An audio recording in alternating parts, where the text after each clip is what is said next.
It's when you look back at the first half of season 8 and even the first episode, which served as the mid-season premiere. Season 8 so far has kind of been up and down.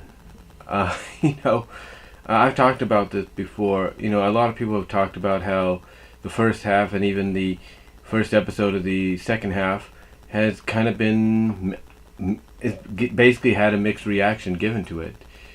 There have been in the first half, and obviously will be later on in the second half, there have been a mixture of good and not so good episodes, or kind of in the middle, or episodes that were kind of in the middle.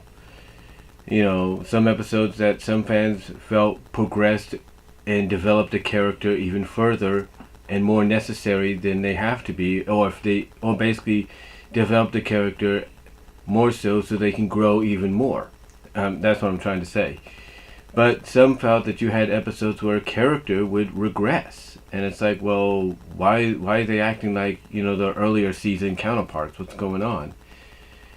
And one thing I've talked about in a video, and I even typed this up, I believe, was I look at season 8, and with the fact that the way the characters are being presented, even the newer characters, the student 6 or the young 6, but the way the other characters, the main 6, main 7, Spike, the way they're all being presented in these environments, in these stories, and then on top of that, you have people actually defending Naysay, who's this season's main antagonist, and his beliefs and stuff, and it makes me wonder what's going on. And one thing I talked about in a video, and like I said, typed up, was I believe season 8 is going to be a true testament, a true test of friendship between the main 6, the main 7, and Spike. Because, you're looking at the fact that some writers are regressing them back to the earlier versions. Some are putting them in situations to where it's like, okay, why would you do this? And you've either had positive reactions come out of these situations that they've been put in, or negative reactions as well. Or right in the middle. You've had a mixed reaction. So you've either had positive reactions or negative, or right in the middle. But why would, in my opinion, and I think anybody watching this would agree, why would the writers want to take this path? Why would they want to go down this path to where certain episodes would progress certain characters as they should, or regress certain characters like they shouldn't, and get the reactions they do, either positive or negative, right in the middle? And, why would some people as well agree with what Naysay's point of view at times? With Naysay's point of view, like his fear, his xenophobia and all that. What's the end goal? What's the end game for this season? And the more I thought about it, and the more I listened to reviews by Dr. Wolf, the more the more I watched reviews by Dr. Wolf, Lightning Bliss, Everypony, Josh Scorcher, Silver Quill, you name it, Golden Fox Keyframe, as well as read Lily Pete, Lily Orchard, as well as read what people have to say at the MLP forums, Equestria Daily. I've always wondered, piecing that, kind of piecing that all together, or kind of taking certain parts of that and trying to structure some kind of answer, or some kind of legitimate reasoning as to what the end game, what the end goal could be. And I think I probably figured out what it could be. Now, this is my opinion.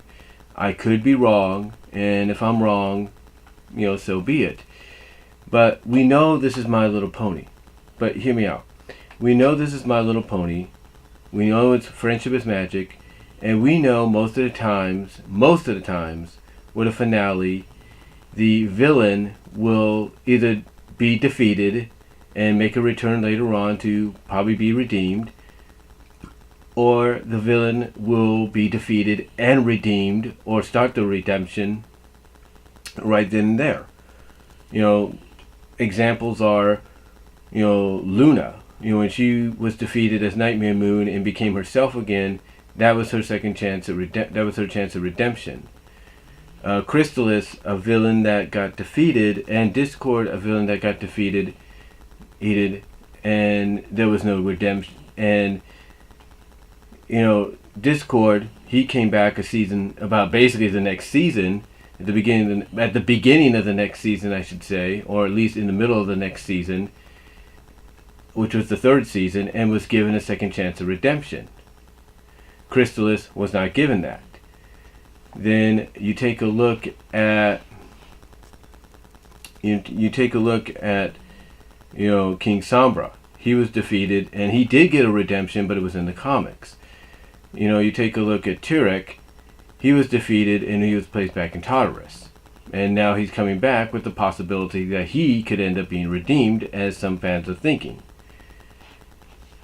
Then you take a look at Starlight. She started out as that season 5's antagonist, and at the end, she was not only defeated in the season finale, but she was given a second chance at redemption, right then and there. So, and then you take a look at the season 6 finale. With the exception of Chrysalis, a majority of the changelings, now led by Thorax, were given a second chance of redemption and a new lease on life. And then you take a look at the season 7 finale, and Stygian, who got possessed by the Pony of Shadows, was given a second chance of redemption as well. So yeah, this episode has been known to very rarely, let a villain escape after they've been defeated, or imprison them after they've been defeated, and not go without a redemption. So what does that have to do with what I'm saying here? Well, a lot of people feel that not only could Turek be redeemed this year, but so could Nace and Cozy Glow. Now, here's the thing though. When I talked about, what's the end game for season 8, when you piece all these clues and discussions together in some shape or form, again, my honest opinion, and if I'm wrong, I'm wrong, but my honest opinion is, I think the overall message at the end is, it's a good thing to want to offer friendship and teach friendship to those that will listen and accept it, but that not all creatures are willing to accept friendship, and that includes ponies. So I honestly think that could be the message we get. It's going to be, we're going to get a happy ending, but it's going to sort of be a happy, bittersweet ending, to the point that, yeah, we're going to get redemptions. We might get, Nace either redeemed or put on probation, or maybe put in Tartarus, who knows. But basically the overall message at the end is, it's a good thing what Twilight and her friends are doing, along with the Young Six and Spike and Starlight, and that is to teach and spread the message of friendship to all other creatures, including ponies. But I think the message at the end is, not all creatures, and this includes ponies as well, want friendship. So basically that, if that's the message, that hey, not all creatures want friendship, they just want to be left alone, then so be it. So be it, let it be. Don't try to say, hey, I want to offer you friendship, and that's probably force it on them, and I think maybe the writers are looking at, if they don't want friendship, just let them be. If they don't want to be offered friendship, and they want to be left alone, do their own thing, let them be. That's it. And maybe we'll find out that the reason that is there's got to be a balance. You got to have a balance of good and evil, light and dark, if you will, in the world of Equestria, for things to probably live on and survive. Again, it's my opinion, but it's my overall opinion. But I think honestly, that could be the overall message at the end of the season, that it's good what Twilight and her friends and the students and Spike and Starlight are doing, in trying to offer and teach, the magic of friendship to those that will be, to these students and to other creatures that are willing to accept it, or willing to give it a chance. but I think it's gonna be an overall season. But I think it's gonna be an overall message that's gonna have a bittersweet tone. That in the end, not all creatures are gonna want friendship. They're not gonna want to be friends with anybody because they want to be left alone, and that's how they are. Like Spike could try to offer friendship to Garble, and Garble's not gonna want friendship from him because Garble's Garble. He doesn't want it. So, I mean, a good example of this is Chrysalis. The writer says she would never be redeemed. That's a good example. There's a creature that Starlight tried to offer friendship to, and she denied it. She slapped her hoof away. So yeah, I think honestly, in my opinion, just by what's been going on lately, that the overall message is not every creature, and this includes ponies, that includes Pegasi, unicorns, Earth, and even alicorns, want friendship. They just want to be left alone. And I know some people might say, well, isn't that kind of hypocritical on the staff's part, seeing as though when Twilight went down this path that she just wanted to be left alone to her studies and be around the people that shared similar likes and dislikes? I don't, isn't that kind of hypocritical? And in a sense, maybe, but, at that time, when you look at it from a continuity standpoint, Celestia looked at Twilight as being the pupil, her star pupil, that would be willing to probably go this route and be willing to make friends. Because she's already made friends in her class, so she probably realized, hey, maybe I can, because she was such a student that just excelled at what she did, and she had that potential in her, that she saw a character that would be willing to give friendship a chance. And the worst thing that could happen is her sending Twilight to Ponyville could just backfire. But she saw obviously that this was who she needed to send. She could have sent Moon Dancer. She could have sent Lyra. She could have sent Lemonheart. She could have sent Twinkle Shine. She could have sent, Minuet. But she didn't. She sent Twilight because she knew Twilight had that potential, and look what's happened. I mean, yes, this season and some other seasons after Twilight went through Twilight went through her alicorvation, if you will, she still kind of regressed back to the old Twilight. But that's all about character development, no matter how you see it. Depending on how you see it, I should say, it's all about character development. But overall, if you want to think that way, that hey, if that's the message they're going to convey to the fans at the end of the season, that not all creatures want friendship, so you just need to leave them be, does it sound hypocritical? Somewhat. But again, you got to remember, you're progressing. The characters are growing. They're developing in a unique way depending on who's writing the stories.